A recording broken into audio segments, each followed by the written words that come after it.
What up, nerds? I'm Jared. Shaboy! And this is Changelog News for the week of Monday, August 21st, 2023. For the second time in 3 weeks, a beloved member of the software community has passed away. This time, we lost Chris Nova to a climbing accident. Ashley Willis said this about Chris on Hacker News. Quote, Chris was more than just a prominent figure in our industry. She was a beacon of inspiration in open source. Her passion wasn't just about writing code, but about bringing people together, breaking barriers, and making technology accessible to all. Chris's vibrant personality and dedication to collaboration will be deeply missed, but her impact on the world of open source won't be forgotten. She has left a personal imprint on many of us, and her spirit will continue to inspire those who believe in the power of community-driven innovation. I will miss her so much. She was truly one of a kind. End quote. Okay, let's get into the news. It's official. Advancements in computer vision have rendered CAPTCHAs obsolete, as new research shows AI bots are 15% more accurate than humans at picking which images have a bridge or a sign or a bicycle or whatever in them. The researchers recruited 1,400 participants to test websites that used CAPTCHA puzzles, which account for 120 of the world's 200 most popular websites. The bot's accuracy ranges from 85 to 100%, with the majority above 96%. Meanwhile, we mere mortals check in at a pathetic 50 to 85% accuracy, and we answer slower than the robots to add insult to injury. I've surmised this for months now, as we've been unable to ward off spam account creations on changelog.com, no matter which shiny new CAPTCHA service we tried. There are other efforts in the works besides CAPTCHA in order to differentiate between robots and humans, but so far, the robots are winning. In the wake of last week's big HashiCorp relicensing news, hundreds of concerned technologists signed a manifesto because, quote, in our opinion, this change threatens the entire community and ecosystem that's built up around Terraform over the last 9 years, end quote. The group's goal is to ensure Terraform stays truly open source forever, and they're asking HashiCorp to switch the license back from the business source license to the permissive Mozilla public license the code previously used. If HashiCorp doesn't do that, the fallback plan is to fork the legacy MPL license code and maintain the fork in a foundation. This is akin to the OpenSearch fork of Elasticsearch, except for that was, and I think still largely is, the work of Amazon. Whereas this effort represents almost 100 different companies so far.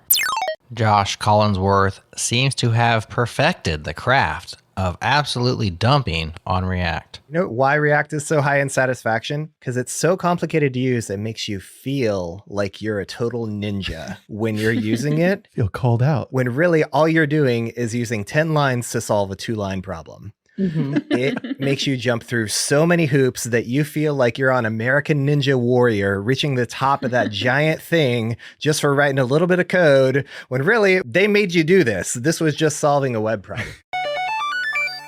This time around, he draws an analogy to pop music and to his once naive belief that anything good inevitably becomes popular, and therefore anything worth knowing about would eventually come his way on its own. Unfortunately, that's not the case, but I do still believe this is true when it comes to memes, which are literally ideas that spread. So the best memes, by definition, are the ones that spread the furthest, and eventually will reach you, right? Anyway, back to Josh and React. He says, quote, assuming we are only talking about personal preferences, I'd never write a blog post arguing about what you like or trying to change your mind. Not at this age anyway, who cares? But unlike music or other subjective things meant for our own enjoyment, our choice of front-end tools has empirical, measurable effects on others, end quote. His overarching point is to look beyond React because you don't know what you might be missing. He goes into extreme detail on why React has fallen behind and all the other stuff you should try instead. Unsurprising to me, but maybe surprising to you, we've discussed literally every single one of these tools, often with the creator, on the JS Party podcast. Let's do some sponsored news. On September 7th, Sentry is hosting a discussion with the CEOs of 3 SaaS companies that adopted an open source strategy for their core product. Pierre Richelson from Cal.com, Ya Anokwe from ODK, and Jared Engelberg from CodeCov. On the agenda, 1. What open source means in the context of SaaS. 2. Why they operate their companies using open source. 3. Why we're seeing a shift in SaaS companies adopting this model. And 4. How you can apply similar approaches in your startup or company. This is a completely free event and you don't want to miss it. So register to attend using the link in your show notes and chapter data. Thanks again to Sentry for sponsoring this episode of Changelog News. Mike Seidle shared some quick but powerful advice on building new software features. He says, make it work, ship it. Improve it so people like it, ship it. Then improve it more so people love it, and ship it. This sounds an awful lot like Kent Beck's make it work, make it right, make it fast that I quoted on last week's Changelog and Friends, but with a different spin on the process. 2 things pop out to me. 1, iteration is the key here. And 2, it needs to work right out of the gate. Mike concludes by saying, if you focus on getting your software to work 100%, then your software is useful.